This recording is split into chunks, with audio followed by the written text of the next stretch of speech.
उदालगुरि जिल्लानि सिङाव थानाय माजबाद पुलिसनि सं दाननायनि गेजेरजों गोबां बिबांनि बिलाथि जौ हमनो मोन्दों। माजबाद पुलिस थानानि बिबानगिरि सन्जय कुमार दबेनि बिथोन बायदियै माजबाद थानानि आइसि कुशल चन्द्र नाथ आरो चित्रनिल दासनि दैदेननाय मोनसे हानजाया गोबां गामि, साहा बागानफोर आरो माजबाद टाउननि साखाथि फाखाथि ओनसोलफोराव बिलाथि जौ नागिरनानै सान-हर सं दाननायनि गेजेरजों गोबां बिबांनि बिलाथि जौ हमनो मोननाय जायो।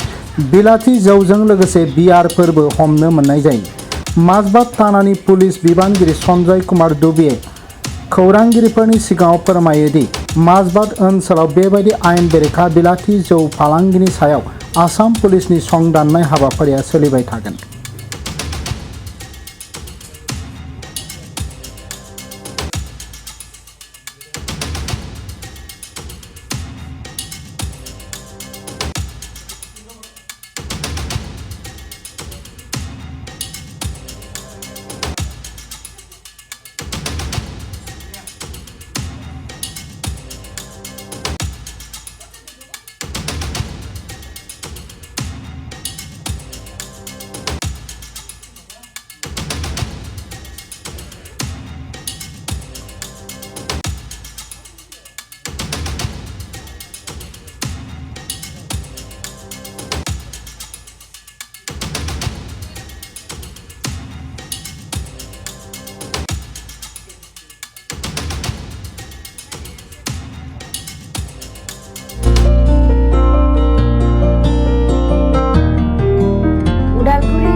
शंकरदेव मिशन हाई स्कुलनि साखाथियाव थानाय रेगे-रेगां दख'ना गलायाव लफाय, FNF, महर ब्रेन्ड, बिबार ब्रेन्ड, आर'नाइ ब्रेन्ड, जुरि पाट, माथानि बायदि बायदि रोखोमनि दख'ना, आर'नाइ ब्लाउस, फालि आरो बर'नि साबसिन हामसिन आगरनि जिफोरखौ हलसेल आरो रिटेल मोन्नैबो बेसेनाव बायनो हागोन।